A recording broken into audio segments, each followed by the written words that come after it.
안녕하십니까. 홍사원의 경제쇼, 저는 KBS 기자 홍사원입니다.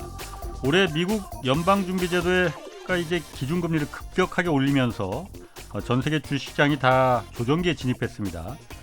외국 주식에 투자하는 이른바 서학 개미들 이 손실도 컸는데 그래도 여전히 미국 주식 투자 관심 있는 분들 매우 많습니다. 그래서 오늘 경제쇼에서는 미국 주식 투자가 왜 가능성 있는 건지, 또 투자할 때 어떤 산업 분야 이 주목해야 할지 좀 집중적으로 분석해 보겠습니다. 자, 홍사원의 경제쇼 출발하겠습니다.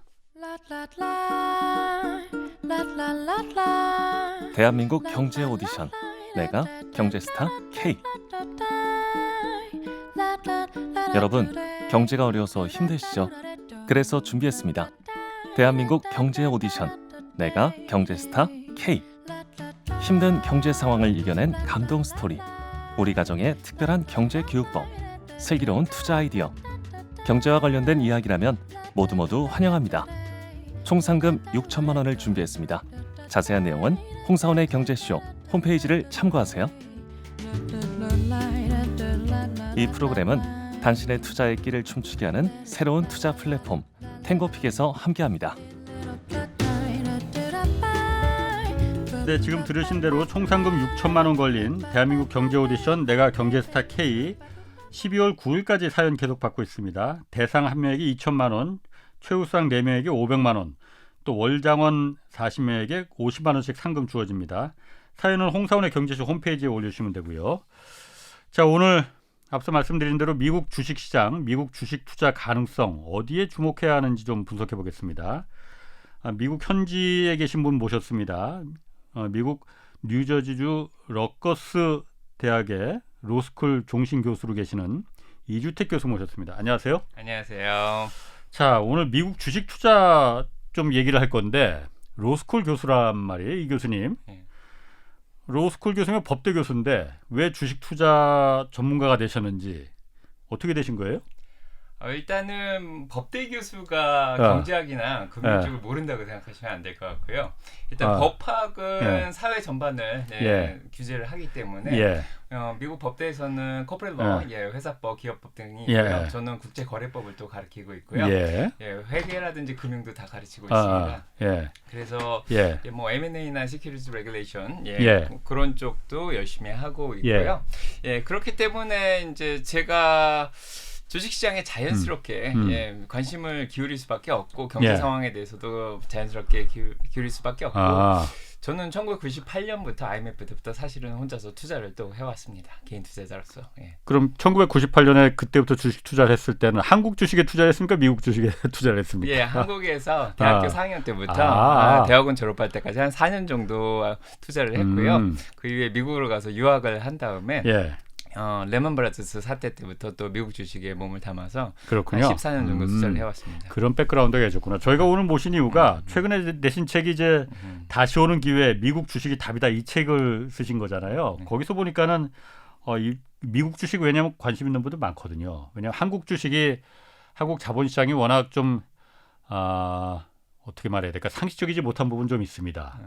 그래서 미국 주식으로다가 이제 서학김이라는 얘기도 그래서 나왔었고, 또 수익률도 또 상대적으로 좋았었고, 그래서 좀 오늘 모셨는데 이거부터 좀 묻겠습니다. 미국 주식이 왜 답입니까?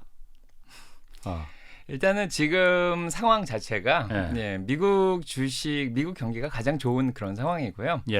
거기에다가 지금 환율이 굉장히 높고 달러 가치가 굉장히 올라가고 있고 전 세계적으로 상대적으로 보면 미국 경기가 가장 좋은 그런 상황이고요. 지금 앞으로 10년 정도를 이끌 만한 기업들이 미국에서 지난 10년처럼 계속해서 나오지 않을까, 또 그런 생각도 가지고 있고요. 그리고 전 세계 우량 기업, 대기업 중에 한 80% 이상이 미국 기업이라는 것도 맞고요. 거기에다가 미국 기업들은 전문 CEO가 또 운영을 하고 있습니다. 그래서 상대적으로 어떤 정치적이라든지 지정학적 그런 위험도 조금 덜 하고요. 여러모로 미국 주식이 장점이 많이 있습니다. 그럼 다시 오는 기회라고 했어요. 미국 주식이 왜 다시 옵니까? 그러니까 지금 어쨌든 앞으로 조만간 미국 경기도 굉장히 침체에 들어갈 것이다, 이런 전망도 많거든요, 지금. 근데 왜 다시 오는 기회라고 하셨나? 예, 침체가 오기 때문에 다시 기회가 올 수도 있고요.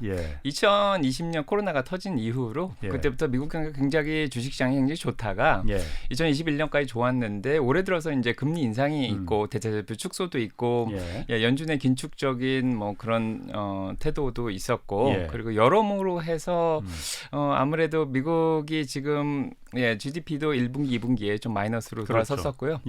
그래서 여러모로 주식시장이 굉장히 안 좋은 상황입니다. 자, 이런 상황 속에서 개별 기업이 굉장히 잘하고 있는 기업들도 많은데 시장이 굉장히 안 좋기 때문에 매크로적으로 너무 영향을 많이 받는 것 같아요. 그래서 지금 주식시장이 많이 떨어져 있는 지금 상황이 오히려 기회가 되지 않을까 생각을 합니다. 지금 그러니까 많이 떨어져 있으니까 흔히 말하는 바이더 딥 이렇게 떨어져 있을 때 그게 기회가 될 수 있다. 이 얘기시구나. 예, 맞습니다. 그렇군요. 얼마 전까지 S&P 500이 한 3,600선까지 떨어졌었는데요. 그 지지선이 지난번 6월 달에도 좀 그 정도 선까지 내려갔었고 이번에도 그 정도까지 바닥을 치고 좀 올라오는 상황이기 때문에 아무래도 그쪽에 한 S&P 500이 마이너스 26% 정도가 좋은 지지선을 형성시켜주고 있지 않나 그런 생각도 좀 들고요. 그다음에 내년에 경기 침체가 온다는 거에 대해서는 제레미 시걸 같이 유펜 교수님은 내년에 경기 침체가 안 올 수도 있다. 뭐 20-30% 주식시장이 올라갈 수 있다. 이런 얘기도 하고 있고 또 어떤 많은 사람들은 또 침체가 온다고 뭐 블룸버그 같은 데서는 100% 침체가 온다 이렇게 얘기도 하는데 사실은 연준이 기존에 5% 정도까지 기준금리를 올렸을 때 경기 침체가 올 수 있는 확률이 굉장히 높습니다. 근데 이번에 또 이제 다음 주 정도면 CPI 물가 지수가 나오는데 물가가 조금 떨어지고 그리고 연준의 지나친 긴축으로 인해서 침체가 올 가능성이 있으면 연준 위원들도 조금 완화적으로 피봇을 할 수 있지 않을까 그런 생각을 또 좀 하고요. 금리를 5%까지 안 올릴 수도 있다 이거죠. 올해 4.5%까지 올렸다가 2018년처럼 올렸다가 2019년에 다 이제 한 10개월 정도 안 올렸었거든요. 그래서 그런 것처럼 연준도 좀 기다리면서 좀 보는 그런 태도를 취할 수도 있습니다. 그 책에서 보니까 그 투자자 입장에서 미국 주식 중에서도 이 4차 산업혁명 이게 새로운 기회다 이렇게 강조를 하셨어요. 4차 산업혁명 저도 사실 4차 산업혁명은 굉장히 좀 동의는 돼요. 왜 특히 그러니까 4차 산업혁명에 주목해야 되고 여기 투자를 하는 게 답이다라고 보시는 거예요? 일단 기본적으로 4차 산업혁명은 이미 2015년부터 그 용어가 나오기 시작했고요. 시작은 됐다고 봅니다. 그리고 1차, 2차, 3차를 통해서 인간들은 혁명을 통해서 여러 가지 효율성 측면에서 굉장히 이득을 많이 봤는데 4차 산업혁명은 정말 어떻게 보면 약간 근본적인 이 노동구조나 자본시장 구조를 바꿀 수도 있다는 그런 생각이 좀 들고요. 그래서 2015년부터 시작된 이 4차 산업혁명이 벌써 7년이 되었고 2020년은 코로나로 인해서 조금 더 가속화가 됐다는 그런 생각도 하고 있고요.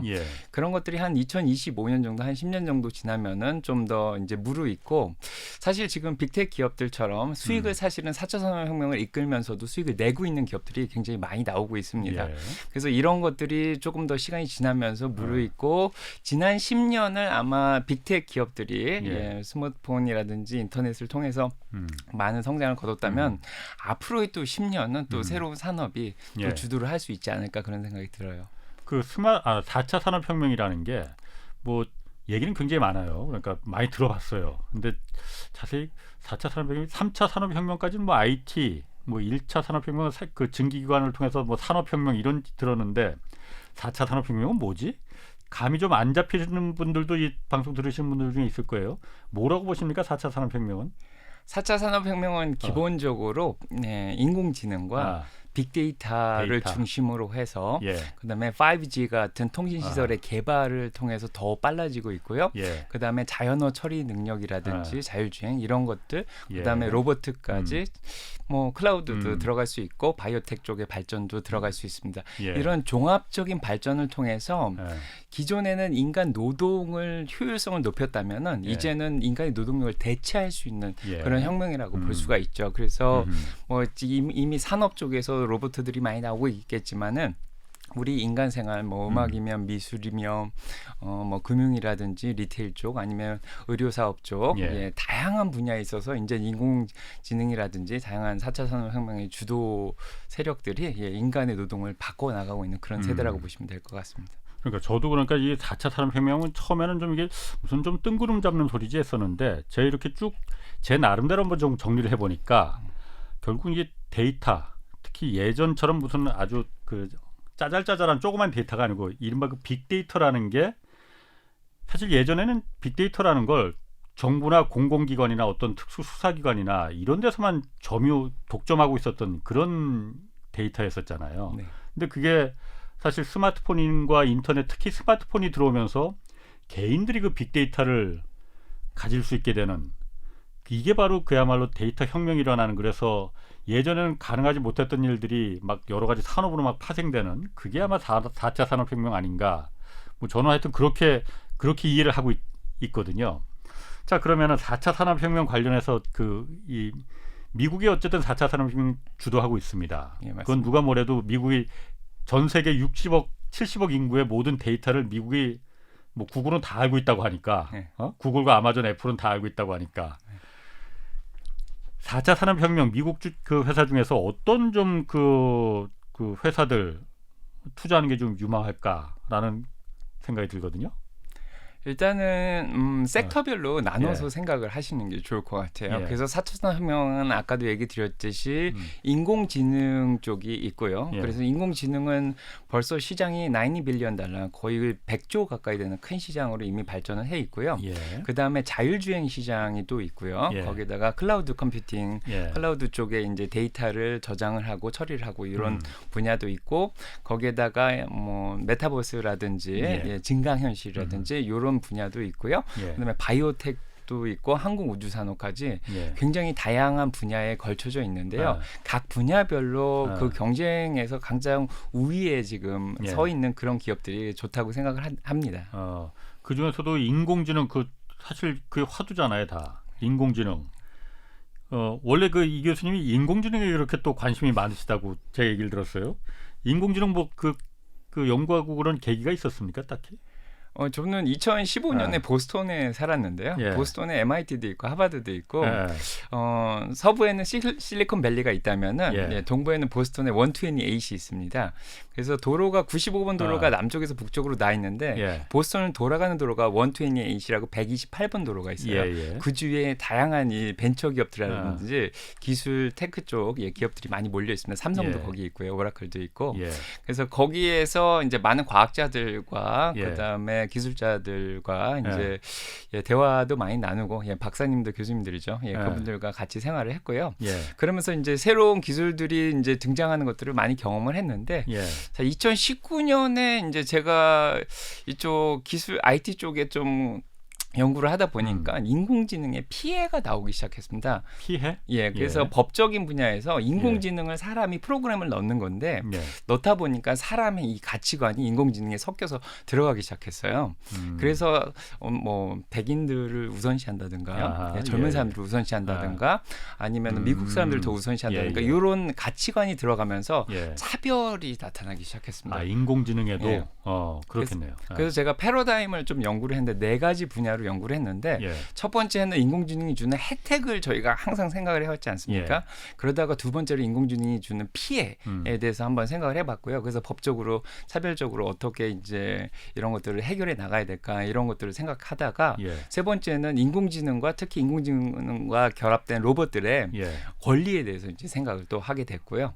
그다음에 네 번째로는 그들 스스로 주체가 돼서 자신들의 이제 어떤 독자적인 정치권을 또 행사하는 그런 패러다임까지 다양한 패러다임에서 인공지능의 역할과 뭐 법적인 기능에 대해서 연구하기 시작했습니다. 그 인공지능의 그 사람의 가치관이 거기 주입된다는 거는 정말 흥미롭네요. 그럴 것 같아요. 그리고 어쨌든 인공지능도 어쨌든 사람이 뭐 스스로 그 인공지능이 스스로 터득하는 것도 있지만 초기에는 어쨌든 사람이 입력을 해줘야 되는 거잖아요. 맞습니다. 그런데 거기 그런 백인에 대한 우월성, 그래서 뭐 그 미국에 대한 그 우월성 이런 부분을 가치관이 자연스럽게 거기 녹아 들어갈 수밖에 없더라 이거죠. 예, 맞습니다. 정말 그럴 듯하네. 중국도 인공지능에 있어서 굉장히 그렇죠. 앞서가고 있는데 아마도 중국적인 또 사상이 인공지능에 투입되게 되면은 미국적인 가치관하고 충돌할 가능성이 굉장히 높습니다. 그렇겠네요. 그러면은 지금 어쨌든 투자자 입장에서 그 좀 팁을 드리기 위해서 오신 거잖아요. 인공지능에 대한 그 투자 그 가능성, 이게 왜 인공지능 투자하는 게 좀 유리할 거다. 어떻게 보십니까, 그거는? 지금 저희는 투자자이기 때문에 숫자를 보고 이제 얘기를 해야 되는데 지금 인공지능 시장이 90빌리언 아까도 말씀드렸지만 거의 100조 원 가까이 증가했고요. 앞으로 매년 카그라 그러는데 컴파운드 애니얼 그로스 레이트라 그러는데 이게 38%씩 증가할 것으로 예상되고 있습니다. 그래서 지금 10배거가 될 종목들을 만약에 찾으면은 매년 26%씩 수익을 내면 10년이면 10배가 되거든요. 10배거라는 거는 10배 수입이 되는 10배 수익이 되는 피터 린치가 한 얘기인데 그게 10년에 10배를 만들려면 매년 26%씩 수익을 내서 복리 효과를 거둬야 됩니다. 근데 인공지능은 성장이 지금 매출 성장률이 38%씩 증가를 하고 있어요. 그래서 연구기관에 나온 결과인데 그래서 이런 것들을 생각할 때 앞으로 10배거가 될 수 있는 종목은 아마 인공지능 쪽에서 나오지 않을까 그런 생각을 하고 있죠. 예를 들면 어떤 기업들이 좀 그렇게 10배거 10배 수익을 고수익을 낼 수 있는 일단은 제가 드린 거는 유효 시장이고요. 시장 규모 자체가 산업 분야가 그렇게 확대돼서 나간다는 얘기고요. 그다음에 그 안에 지금 인공지능을 이끌고 있는 기업들은 지금 마이크로소프트가 가장 우위에 있고요. 그다음에 2위는 IBM, 그다음에 저희 삼성도 거기에 들어가 있고요. 그다음에 구글도 들어가 있습니다. 우리가 흔히 생각하면은 인공지능 하면은 그 이세돌과 그 바둑 한 판 둬서 완승을 거둔 알파고 그거부터 떠올리게 되거든요. 그때 인공지능이 무섭구나 하는 걸 저뿐만이 아니고 많은 사람들이 다 깨달았을 것 같아요. 그럼 구글이 가장 앞서 있는 게 아니고 마이크로소프트가 가장 인공지능에 대해서 올라가 있는 건가요? 지금 제가 드린 순위는 특허를 낸 숫자로 이제 얘기를 드리는데 마이크로소프트가 지금 10,000개 이상으로 특허를 가장 많이 내고 있습니다. 마이크로소프트가 의외로 인공지능에 대해서 굉장히 많이 집중을 하는 거군요. 이미 클라우드 서비스 쪽에서 2위를 달리고 있고요. 아마존의 AWS도 있긴 한데 그쪽에서 인공지능을 같이 결합해서 많은 발전을 이뤄 나가고 있습니다. 그 인공지능 하면은 사실 미국뿐만이 아니고 인공지능이라는 게 사실은 어떻게 보면 데이터를 얼마나 많은 사람들의 데이터를 모아서 그걸 갖다 입력해 주느냐 이게 그 관건이 될 거잖아요. 그러다 보니까 미국뿐만 아니라 중국도 사실 인공지능 굉장히 앞서 있다고 했거든요. 미국과 중국 앞으로 인공지능 싸움이 될 것 같은데 그게 장밋빛 미래가 될지 아니면 흑빛 미래가 될지 그건 모르겠습니다. 그래서 사실 아까 말씀하시던 그런 피해도 지금 나타나고 있다고 하니까 미국과 중국의 인공지능 그 경쟁은 어떻게 보십니까? 나중에 누가 승자가 될까요? 지금 인공지능 쪽에서는 확실히 미국이 가장 앞서 나가고 있고요. 북아메리카 쪽이 가장 앞서 나가고 있고 그 뒤로 한국과 일본과 중국도 따라가고 있는 그런 상황입니다. 그래서 이를 견제하기 위해서 당연히 제가 미국에서는 이번에 반도체를 규제하기 시작하면서 아주 고성능 반도체를 중국에 수출을 못하게 하면서 특히 인공지능을 군사적으로 사용하지 못하게 지금 막고 있는 편입니다. 그래서 인공지능을 분야별로 뭐 세세하게 나눈다면은 군사적인 것으로 진짜 많이 쓸 수가 있고요. 특히 드론 같은 데다가 인공지능을 설치하면은 알아서 가서 사람들을 살상하는 무기로도 쓸 수 있고 그다음에 폭탄도 핵무기 같은 것도 알아서 찾아가서 공격을 하고 그렇게 무섭게도 쓰일 수 있고요.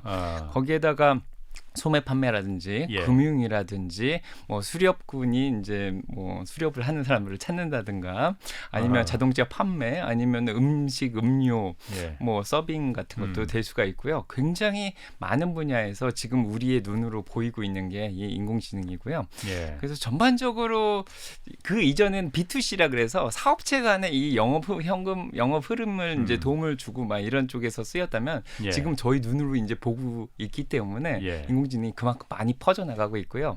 이를 견제하기 위해서 미국은 중국의 반도체 수입을 이제 중지시키고 있는 그런 상황입니다. 그럼 4차 산업혁명에서 첫 번째 그야말로 이 교수님이 주목하는 부분은 인공지능 부분이고 맞습니다. 또 아까 이제 클라우드도 꼽았어요. 클라우드 산업. 클라우드 산업은 사실 뭐 이미 많이들 사용들도 하고 있고 뭐 보편화 되다시피 했는데 이것도 앞으로도 그렇게 가능성이 높습니까? 예, 맞습니다. 그래도 저희가 가치주나 배당주도 많이 투자를 하면서 안정적으로 수익을 내고 싶어 하긴 하지만 그래도 적절하게 성장주도 섞어서 투자를 해야지 어느 정도 수익이 한 10% 이상은 돼야지 한 7년 정도 지나면 한 2배 정도 수익을 낼 수 있거든요. 그래서 클라우드 서비스 같은 경우에는 매년 거의 한 15% 이상은 성장을 하고 있는 그런 상황이고요. 그래서 인공지능보다는 좀 덜하긴 하지만 그래도 10% 이상씩 수익을 내는 기업들을 찾다 보면은 아마 4차 산업혁명 쪽 성장주들이 되지 않을까 그런 생각이 듭니다. 그럼 클라우드 그 인공지능이 만약 그 미국에 주식 투자를 한다면은 이 교수님은 가장 먼저 권하고 싶은 거는 추천하고 싶은 거는 인공지능 쪽에 투자하라 이렇게 권하시는 겁니까? 두 번째로 클라우드 산업이고? 예, 저는 일단은 전략적 자산 배분이라 그래서 strategic asset allocation이라고 해서 가치주하고 성장주를 좀 골고루 섞어서 가져가는 걸 권하는데요. 그 포트폴리오 내에 인공지능과 클라우드와 로봇과 증강현실과 뭐 바이오텍이라든지 이런 것들을 좀 적절하게 섞어서 반도체까지 넣어가지고 가져가면은 나중에 10년 정도 있다가 은퇴하실 분들이 있다면은 크게 도움이 되지 않을까 싶습니다. 증강현실 기술 같은 경우에는 증강현실 그거는 이제 지금은 아직 보편화된 건 아니잖아요. 증강현실 기술은 왜 유망하다고 보시는 거예요? 증강현실이라는 게요. 가상현실과는 틀리게 저희가 있는 이 현실이 현실에 가상현실이 구현이 되는 겁니다. 마치 포켓몬고처럼 저희 생활에 뭔가 나타나죠. 그래서 저희가 앉아있는 이 식탁에서 회의를 할 때도 저하고 기자님이 있지만은 저쪽 태국이나 인도네시아에서도 사람이 여기 앉아서 같이 대화를 하는 것처럼 보일 수도 있고요. 거기에 특히 도움이 많이 되는 게 이쪽 개발도상국가들에서는 직접 선진국의 이제 의사분들이라든지 고급 인력들이 가서 기술 전파가 쉽지는 않습니다. 물리적으로 간다면. 하지만 가상현실이 있다면은 실제 수술실에서 같이 수술을 하는 거를 구현하면서 수술 어떤 교육도 할 수 있는 거고요.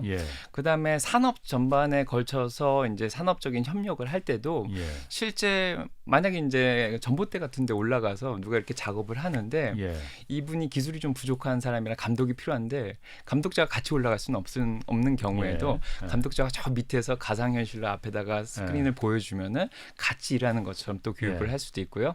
그래서 시간과 공간을 모두 초월할 수 있는 새로운 기술이 탄생하고 이로 인해서 산업적인 뭐 기업의 효율성을 굉장히 증가시킬 수 있다고 봅니다. 그럼 미국에서는 그럼 그 증강현실 기업들이 지금 많이 이렇게 막 그 나오고 있는 상태입니까? 증강현실에 대해서는 사실 한국에서도 어떤 기업이 지금 하고 있는 건지 제가 잘 몰라서 그런 건지 몰라도 그게 딱 떠오르지가 않는데 미국에서는 그런 기업들이 많이 지금 있나 보죠? 네, 많이 있습니다. 제 책에서 이제 소개를 시켜드렸는데요. 일단은 빅텍들이 하고 있습니다. 빅텍들이 하고 있고요. 제가 2015년에 보스턴에 있을 때 텍스포라는 데를 간 적이 있어요. 저희 학교에서 이제 기술 박람회 같은 걸 했는데 그때 기술 박람회 가서 보니까 증강현실을 이용한 안경을 개발한 회사가 나와서 이제 보여주고 있더라고요. 근데 그때 당시에 구글 글라스라는 게 실패를 했을 때입니다. 그렇죠. 그런데 그 기업에서 저한테 한번 써보라고 했는데 앞에 실제로 그 화면이 구현이 되는 거예요. 이렇게 디스플레이가 되면서 제가 만지니까 다음 화면으로 넘어가고 클릭하면 뭐 좁아지고 뭐 이런 기술이 보이더라고요. 그래서 2015년에도 정말 대단하다고 생각을 했는데 최근에는 이 기술을 실현하는 기업들이 계속 나오고 있고 그래서 뭐 애플이라든지 뭐 메타라든지 거기다가 뭐 마이크로소프트 그다음에 삼성도 하고 있고요. 그다음에 뭐 비직스 같은 중기업들도 하고 있습니다. 그래서 지금은 굉장히 좋은 화질로 그때 제가 봤을 때는 굉장히 까만 화면에 이 컬러가 조금 불투명했거든요. 근데 이번에 나온 거는 거의 4K급으로 해가지고 앞에 화면이 눈앞에 구현이 됩니다. 그래서 헤드 마운티드 디스플레이라 그래서 머리에다 쓰면 앞에 이제 투시가 되는 것도 있고 안경을 쓰면 안경에 보여지는 것도 있고요. 그다음에 헬멧을 쓰면 헬멧에 보여주는 경우도 있어서 지금 아마 전투기 조종사들은 헬멧을 쓰는 경우에 앞에 아마 숫자 같은 것들, 위치 같은 거, 속도 같은 것도 다 보여지고 있습니다. HMD라고 뭐 있어요. 그러니까 그 고개 돌리면 그 고개 아파치 헬기인가? 그 공격 헬기 아파트 고개 돌리면 그 타겟이 이렇게 공격하고 그런 것도 예. 뭐 고개 사람하고 같이 그 디바이스가 이렇게 같이 연동되는 그런 예, 거라고 맞습니다. 그러는데 그런 제가 왜냐면은 그걸 왜 물어보냐면은 얼마 전에 경제쇼에서도 한번 그 얘기를 다뤘었는데 메타버스라고 있잖아요. 네. 그게 바로 이제 가상현실에 조금 더 세련된 그 가상현실 아닌가 그렇게 저는 생각이 들어요. 왜냐하면 메타버스라는 게 말은 처음에 요란했었는데 그렇게 막 그 옛날 가상현실 그거하고 다른 게 뭐가 있어? 그냥 게임의 일종 아니야? 그렇게 좀 생각이 들었거든요. 근데 그렇게 생각될 수밖에 없었던 게 가상현실을 조금 더 그야말로 실제처럼 구현해 줄 수 있는 그 디바이스 그게 없는 거잖아요. 네, 맞습니다. 왜냐하면 마우스와 키보드로 옛날 됐던 그 인터넷 시대가 한 단계 더 발전된 게 스마트폰의 그 터치 스크린이었잖아요. 예. 이거로 되면 터치가 되면서 새로운 그 신기술이었거든 이게 신세계가 열렸잖아요. 예.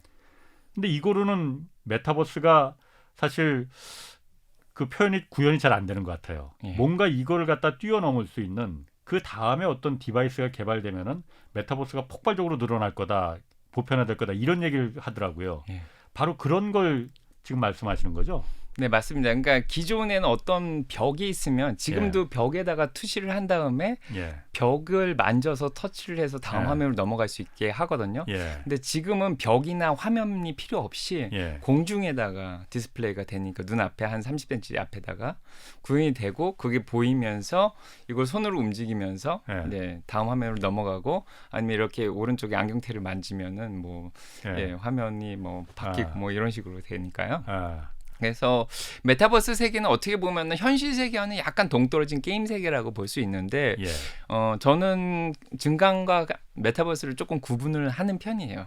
그래요? 산업적으로 보면은 그래서 메타 페이스북 같은 경우에는 호라이즌 월드를 형성을 시켜가지고 아니면 로블록스 같이 그 세계로 들어가서 그 안에서 게임을 하듯이 이제 하는 건데 그게 컴퓨터 화면이 될 수도 있고요. 그렇죠. 아니면 안경이 될 수도 있고 뭐 다양한 쪽으로 그쪽으로 진입이 가능한데 증강현실은 현실 세계와 메타버스 세계가 합쳐지는 조금 더 고급적인 좀 어드밴스된 그런 세계라고 볼 수 있죠. 그러니까 그 포켓몬고를 생각하면 될 것 같아요. 그렇죠, 맞습니다. 홀로그램이 옆에 나타나는 거죠. 홀로그램이 그러니까 포켓몬 같은 경우에는 그냥 스마트폰에서 이걸 갖다 현실과 이렇게 카메라로 비추면은 가상의 그 포켓몬이 거기 이제 떠서 그걸 갖다 이제 그 접목하는 그 현실과 스마트폰이 연동되는 그렇게 볼 수 있었던 거잖아요. 그러니까 스마트폰으로 보는 대신에 이게 안경으로 보는 겁니다. 안경으로. 그게 그래서 증강현실로. 이제 스마트폰에 나오는 대신에 벽이나 그냥 공중에 이제 뜨게 되는 거죠. 그러면 거기에서 이제 누를 수도 있고 대화도 할 수 있고 여기 이제 소리가 이제 또 들어가게 됩니다. 그래서 일단은 여러 가지 이 기술들을 볼 때 그걸 구현해낸 결과만 보는 게 아니라 여러 통로를 통해서 그게 정보가 들어가는 통로가 있고요. 안경이든 스마트폰이든 뭐 소리든 말이든 뭐 손으로 쓰든 타입을 하든 정보가 들어가는 게 있고요. 그거를 처리해 주는 게 있고 그걸 또 구현하는 그런 기술들이 있습니다. 이거와 관련된 다양한 회사들이 지금 존재하고 있는 거죠. 그럼 앞으로 이 메타버스 아까 증강현실하고 메타버스는 약간 좀 다르다고 생각하신다고 하셨잖아요. 메타버스는 어떻습니까? 그 앞으로 진짜 가능성이 있는 겁니까? 왜 가능성이 있다면 왜 가능성이 있다고 보시는 건지? 일단은 메타버스가 가능성이 있다는 거는 그만큼 인터넷의 보급이 더 많이 된다는 거고요. 뭐 스타링크처럼 스페이스 X가 위성을 진짜 몇천 개 정도 전 세계에 띄워놓고 인터넷이 확실하게 보급이 되면은 저쪽에 어디 섬에 사는 폴리네시안 같은 태평양 섬에 사는 원주민들도 그 메타버스 세계 안으로 이제 들어오게 되고 그 속에서 이제 다양한 사람들과 이제 대화도 하고 뭐 직접적인 뭐 음식 같은 건 같이 못 먹겠지만 그래도 다양한 정보들을 또 나누고 생활을 하고 그렇게 할 수 있을 것 같습니다. 어쨌든 메타버스도 그렇고 특히 증강현실도 그렇고 그 어떤 기술적인 그 디바이스 아까 말한 그 스마트폰의 터치 스크린과 같은 또 다른 정말 혁명적인 혁신적인 기술이 한번 탁 나와서 뭔가가 될지는 모르겠지만 아까 말씀하신 대로 안경이 될 수도 있고 그냥 홀로그램이 돼서 될 수도 있고 그런 뭔가 혁신적인 기술이 한번 나오면은 그래서 이게 구현될 수 있는 지금은 사실 메타버스라는 게 이렇게 가상의 세계를 현실과 이 혼합시켜 놓은 거야. 말은 하지만은 사실 딱 와닿지 않거든요. 그게 어떻게 가능해? 근데 그게 그 디바이스가 기술이 없기 때문에 지금 그런 거잖아요. 그런데 그 기술이 뭔가 개발되면은 막 폭발적으로 늘어날 거다라는 부분이고, 그 부분에 그럼 우리가 그 투자를 할 때 그런 부분을 지금 하고 있는 데가 어디냐, 이걸 좀 주목해서 봐야. 예, 빅텍과 비직스 같은 회사가 이미 구현을 하고 있습니다. 예. 예. 그 안경 같은 거는 멀미나지 않아요, 그러면은? 한번 써보셨다면서 그. 지금 산업 분야에서는 많이 쓰고 있더라고요. 이렇게 창고나 물류센터 같은데 가면은 이 안경을 쓰면요. 옛날에는 이제 일을 할 때 두 손을 다 써야 되지 않습니까? 물류센터 같은 데서는. 근데 안경을 끼고 있으면은 안경을 한번 딱 보여주면은 바코드가 스캔이 되면서 이 상자 안에는 뭐가 있고, 뭐 어디로 보내야 되고 이런 정보들이 눈앞에 딱 보여지니까 그것들을 보면서 이제 일을 하면서 굉장히 간편하게 할 수 있죠. 그래요? 아까 전봇대 얘기도 드렸는데 전봇대에 올라가서도 실제로 이제 두 손을 가지고 전기 작업 같은 걸 해야 되는데 앞에 화면이 보여주면서 매뉴얼 같은 걸 실제로 이제 구현을 하면서 하는데 보통은 양쪽 다 끼지 않고요. 한쪽으로만 이렇게 구현이 되더라고요. 그래서 한쪽 눈은 그대로 있고 약간 좀 익숙해지는데 좀 시간이 걸리긴 하는데 산업 분야에서 지금 많이 쓰이고 있습니다. 그럼 아까 또 로봇 산업도 얘기하셨잖아요. 로봇 산업은 어떻습니까? 얼마 전에도 테슬라의 소외 자동차 회사인데 요즘 자동차 회사가 로봇 이 접목시키는 유행인 것 같아요. 현대자동차도 그렇고 테슬라도 옵티머스라는 그 로봇 선보였었잖아요. 약간 좀 어설프긴 하던데 로봇 산업은 어떻습니까? 이게 인공지능과도 결합이 될 것 같은데 그 전망은? 아직은 로봇 산업은 좀 작습니다. 아직은 한 $4빌리언 정도 전 세계 유효 시장이. 그래서 한 60조 정도? 정도 6조 정도 되는데. 자, 그래서 지금 로봇은 굉장히 오랫동안 개발이 되어 왔는데 일본 같은 데서 굉장히 많이 개발을 했어요. 근데 지금 2세대 로봇이 이제 나오기 시작했는데 로봇의 움직임이 중요한 게 아니라 로봇 머릿속에 뇌를 집어넣어 주는 작용이 필요한데 그게 인공지능으로 가능해지고 있습니다. 그래서 테슬라 같은 경우에는 이게 자동차의 모습을 하고 있어도 그게 로봇이거든요, 사실은. 그래서 옛날 전격 제트 작전 같은 그런 고스트라이더 그런 거 보면은 알아서 이렇게 뭐 움직이고 말도 하고 그렇게 하지 않습니까? 그게 인공지능 머리를 넣어주면은 그 상황에 맞춰서 이제 모든 움직임과 생각을 하게 되는데 그래서 인공지능이 결정도 해주고 자동화 기능도 해주고 앞으로 예측도 해주고 이런 다양한 기능들을 해주게 되면서 로봇들이 점점 터미네이터 수준으로 발전을 해 나가고 있는 거죠. 그래서 이제 걸어서 그러니까 자율주행차처럼 자기가 원하는 곳으로 가고 앞에 장애물이 있으면 돌아서도 가고 그다음에 상자를 옮겨야 되면 옮기는 그런 상황도 오고 있습니다. 그래서 기본적으로 지금 UNDP 이제 개발기구의 이제 대표로 있는 소피아라는 로봇가 있습니다. 그래서 소피아라는 로봇은 세계 최초로 시민권을 획득한 그 로봇인데 지금 국제기구의 대표로 활동을 하고 있습니다. 그만큼 대화가 가능하고요. 그래서 이런 로봇들이 두뇌를 가지고 움직이기 시작하면은 굉장히 뭐 커다란 뭐 산업 효과를 거둘 수 있다고 생각을 하는데 자 기본적으로는 저희가 눈에는 안 보이지만 산업 로봇이 굉장히 많이 발전한 상황입니다. 그래서 전 세계적으로 산업 로봇들이 나와서 인간이 할 수 없는 뭐 뜨거운 물체를 옮긴다든가 무거운 물체를 옮긴다든가 이런 것들은 거의 다 대체를 하고 있고요. 요즘은 코봇이라 그래서 그러니까 함께 일한다는 거죠. 코봇이라 그래서 자 옆에서 이제 이렇게 뭔가를 만들면 옆에서 뭐 물체 재료 같은 거를 옮겨다가 바로 옆에다 갖다 주고 이런 식으로도 하고 뭐 커피도 만들고 그렇지 않습니까? 그래서 그런 로봇들도 요즘 많이 개발되고 있는 상황이고 그다음에 테슬라가 개발하는 옵티머스 같은 거는 휴머노이드라 그래서 드디어 이제 가장 궁극의 로봇 모습을 가지게 되는 거죠. 지능을 거기다 탑재시키려는 게 목적이죠, 테슬라는. 그렇습니다. 그래서 테슬라의 목적은 대량 생산을 통해서 대량의 그러니까 인간 노동을 대체해서 차를 만들거나 이럴 때 도움을 주려고 하는 거죠. 그러면은 그 교수님이 보시기에 테슬라가 어쨌든 전기차 회사잖아요. 자동차 만드는 회사잖아요. 그런 데서 로봇을 만든다고 하면은 그러니까 투자자 입장에서 테슬라의 투자자 입장에서는 테슬라가 로봇을 만드는 게 투자에 도움이 되는 겁니까? 안 되는 겁니까? 저는 도움이 된다고 생각하는데요. 예. 자동차는 계속해서 예. 그 시장이 확대되고 있습니다. 전기차 시장은. 예. 미국도 전기차 시장은 5% 정도 달성을 했고요. 중국도 한 16% 정도 되고 있고, 예. 그다음에 유럽도 한 10% 정도 넘어갔습니다. 그래서 그 기존의 내연기관차랑 경쟁을 해서 전기차가 지금 계속해서 그 시장을 넓혀가고 있기 때문에 예. 테슬라가 계속해서 매년 거의 40%에서 한 60, 70%까지 매출 성장을 이뤄내고 있는 그런 상황인데 이게 2025년 정도 되면 또 경쟁자들이 나타나기 때문에 아마 한계가 있을 수도 있습니다. 그래서 내연기관차가 거의 다 없어지고 유효 시장이 전기차가 확대될 만큼 확대된 다음에는 그 다음 단계로 또 매출을 늘릴 수 있는 산업이 필요한 거죠. 근데 테슬라가 사실은 시작한 게 2004년에 시작했고 공식적으로 전기차가 나온 건 2006년부터 나왔습니다.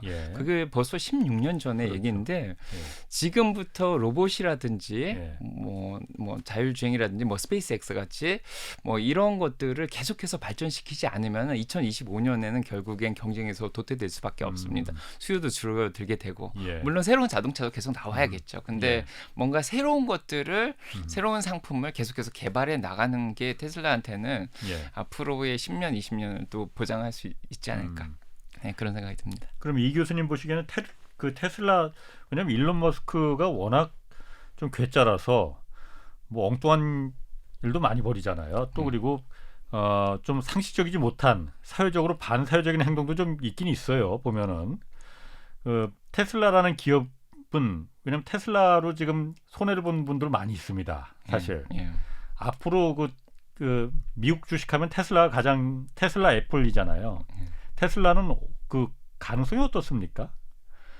저는 테슬라를 굉장히 좋게 봅니다. 저도 4차 산업혁명의 또 한 분야로서 자율주행을 또 꼽고 있는데 자율주행 시장이 굉장히 지금 많이 확대되고 있는 편이고요. 구글의 웨이모라든지 테슬라라든지 뭐 엔비디아 같은 데도 자율주행을 굉장히 열심히 발전시키고 있는데요. 아무래도 이 테슬라 일론 머스크 얘기는 정말 조심스럽긴 한데 뭐 한국이니까 뭐 그렇게 너무 조심하실 필요도 없어요. 그래서 많은 기업들이 정말 좋은 기업들이 있는데 그 기업들은 좋습니다. 펀더멘털은 너무 좋은데 이 회사의 주식을 언제 샀냐에 따라서 이 회사에 대한 호불호가 갈리는 것 같아요. 제 생각에는. 저는 항상 주가는 허상이라고 얘기를 하는데 테슬라를 600불에 산 사람들은 테슬라를 굉장히 좋게 봅니다. 그러니까 분할 전에 600불, 그러니까 한 200불 정도에 산 사람들은 테슬라를 아주 좋게 보고요. 근데 테슬라를 1200불, 한 400불에 산 사람들은 너무 고점에 물렸기 때문에 테슬라가 지금 많이 떨어져서 너무 안 좋아 보이고. 이게 다 일론 머스크 때문이다. 그래서 주가를 보고 판단하는 것보다는 본인 일단은 회사의 그 펀더멘털을 좀 보시고요. 좀 저는 항상 분할 매수를 강조하는데 좀 쌀 때 조금씩 요즘은 정말 싸거든요. 적정 주가라는 게 있는데 뭐 기관들에서 나온 것도 한 291불에서 한 310불 정도 이런 적정 주가를 내놓고 있고 저는 2020년에 테슬라가 S&P 500에 편입됐을 때 그때 가격이 한 650불 정도였어요. 그거를 이제 나누면 한 217불 정도 되는데 한 고 217불에서 한 290불 사이가 적정 주가가 아닐까 그런 생각이 들고 요즘은 거의 220불까지 떨어져 있기 때문에 지금의 한 적절한 가격이 아닐까 그런 생각이 좀 듭니다. 그래서 이렇게 쌀 때 조금씩 사두시면은 나중에 한 2025년 정도 되면은 크게 부를 이룰 수 있지 않을까 싶습니다. 그러면은 지금 아까도 10배거 얘기 잠깐 하셨잖아요. 그 지난 10년 동안 10배 수익을 올린 기업들 분명히 있습니다. 뭐 테슬라도 그 중에 하나이고 뭐 애플도 그렇고 마이크로소프트, 구글 뭐 다 이런 이른바 빅테크 기업들이 10배거라는 그 별칭을 얻고 있잖아요. 이 기업들이 10배거가 될 수 있었던 그 요건이 교수님 보시기엔 있었습니까? 그러면은 왜냐하면 그걸 봐야만이 앞으로 어떤 게 10배거가 될 수가 있겠구나라고 또 볼 수 있는 걸 거 아니에요. 어떤 요건이 이 기업들을 10배거로 만들었습니까? 제가 생각하는 10배거의 요건은 기본적으로 기술적인 우위에 있어야 된다고 생각이 듭니다. 그래서 지난 10년간 미국의 기업들이 이끌고 이제 미국의 시총에서 10위 안에 들어갈 기업들은 IT 쪽이 많이 있습니다. 기술 분야 쪽에 빅테크들이 많고 애플, 아마존, 마이크로소프트, 넷플릭스 이런 것들이 있죠.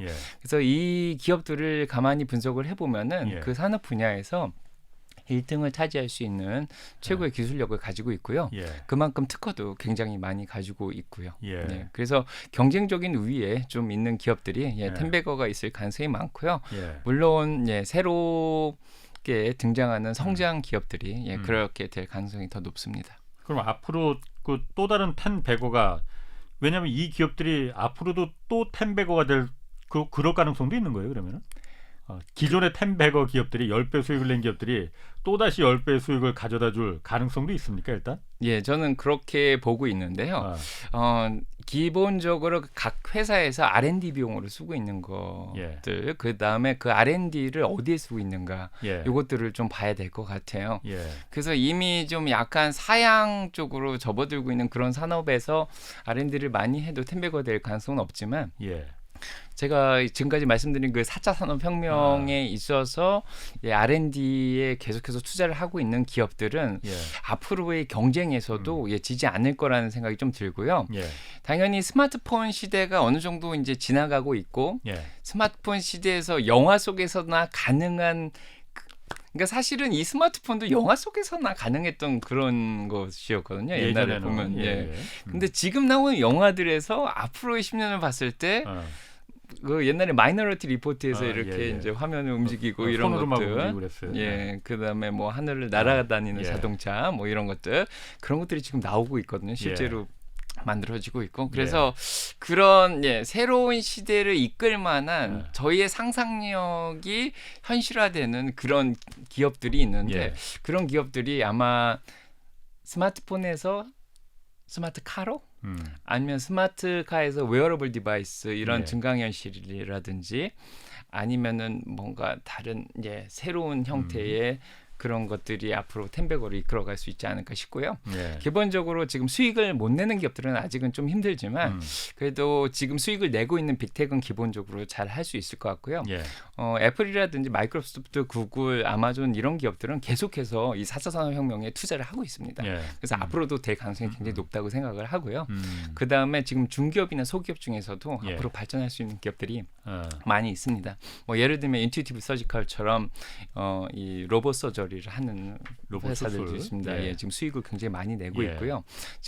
지금은 좀 이자율이 많이 올라가는 시기라서 조금 주춤하긴 하지만 앞으로도 계속해서 그 시장은 증가할 것으로 보고 있습니다. 그럼 교수님 보시기에 그 10배거를 고를 때 저 기업은 10배거가 될 가능성이 높다 이렇게 판단하는 그 요건 중에 하나가 아까 말씀하신 R&D 비용을 어떻게 쓰고 있느냐, 얼마나 쓰고 있느냐 이게 큰 그 판단 조건이라고 보시는 거예요? 기본적으로 탑다운 어프로치로 그 산업 분야가 계속 확장해 나갈 거냐, 유효 시장이 늘어나고 있냐, 거기에서 R&D를 그 분야에서 계속 쓰고 있냐, 이런 것들을 보면서 종목을 골라 나가야겠죠. R&D 비용을 어떻게 얼마나 쓰고 있느냐, 그 기업이 지금 현재는 별 볼일 없다 하더라도 지금 페이스북이 메타를 이름을 바꾸면서 메타버스 쪽으로 지금 굉장히 투자를 많이 하고 있는데 수익을 못 내고 있지 않습니까? 그리고 거기에 대해서 의심을 품고 있는 사람들이 굉장히 많습니다. 그래서 투자자들이 많이 빠져나온 상황이고요. 근데 이 메타버스 세계가 정말 페이스북을 기초로 해서 2025년, 2026년이 넘어가면서 어떻게 산업이 변화될지는 지금 섣불리 판단하기는 쉽지 않습니다. 그래서 페이스북이 이름도 메타로 그냥 그렇게 바꿀 정도로 저게 우리가 갈 길이다라고 드라이브를 건 거잖아요. 조금 빨랐습니다. 조금 빨랐나요? 자, 그럼 지금까지 이제 4차 산업혁명 주로 이제 성장주를 미국의 성장주 중심으로 좀 봤단 말이에요. 미국 전통적인 가치주, 배당주, 그러니까 가치주죠. 이쪽도 이 교수님 많이 투자를 하십니까? 예, 저는 전략적 자산 배분을 하고 있기 때문에 일단은 안전자산과 위험자산을 잘 나누고 있고요. 네, 그다음에 위험자산인 주식 중에서도 성장적 가치주를 다 나눠놓고 있고요. 그다음에 뭐 제가 기본적으로는 헬스케어 쪽에 멀크라든지 파이자 같은 것도 들고 가고 있고 그다음에 필수 소비재인 코스코라든지 월마트 이런 것도 또 좋게 보고 있습니다. 그럼 지금까지 뭐 개인적인 얘기를 물어봐서 좀 그렇긴 하지만 이 교수님이 투자한 것 중에서 이런 좀 아까 4차 산업 도안이면 뭐 그야말로 한 번 터지면 크게 터지는 이쪽 그 성장주하고 아까 말씀하시는 그 전통적인 뭐 바이오 산업이나 이런 그 가치 이 배당을 주로 그 목적으로 하는 어느 쪽이 더 좀 좋았습니까? 저는 지난 14년간 미국에서 투자하면서 특히 퇴직연금을 가지고 운영을 하면서 미국에는 401k가 있으니까요. 자기가 직접 운영을 해야 되는데요. 저는 S&P 500을 추종하는 기업들을 기본적으로 S&P 500을 추종하는 뮤추얼 펀드를 좀 기본적으로 가져갔기 때문에 가치주 성장주를 거의 비슷하게 가져오고 있는 편이고요. 거기는 좀 안정적으로 좀 운영을 하고 있고요. 한 100% 중에 85%가 거기 들어가 있다면 한 15%는 제가 따로 생활비를 빼서 모아가지고 좀 적극적으로 성장주에 투자를 하고 있습니다. 그래서 4차 산업혁명 위주로 좀 많이 가져가고 있고요. 자, 미국 주식 뭐 어쨌든 그 전문가시지만은 그래서 저희가 좀 오늘 초대했지만은 한국 주식 시장은 좀 어떻게 보십니까? 한국 주식은 요즘 투자를 하세요, 안 하세요? 일단 이 교수님은? 저 미국에 산 지가 20년이 됐고 한국의 계좌를 지금 가지고 있지는 않습니다. 그래도 지금 반도체 투자를 하고 있기 때문에 저는 엔비디아를 많이 가져가고 있는데 그래도 반도체 쪽에 관심을 가지다 보니까 마이크론 테크놀로지하고 삼성하고 하이닉스는 계속 지켜보고 있는 편입니다. 한국 주식 시장은 좀 어떻게 보십니까? 그러면은? 제가 IMF 때부터 4년 정도 한국에서 투자를 했는데 한국 시장은 너무 어렵습니다. 그래서 기본적으로 저는 전 세계 시장을 한 번에 보는 편이거든요. 그래서 위험을 분산할 때 가장 좋은 방법은 전 세계적으로 위험을 분산해야 된다는 생각을 가지고 있습니다.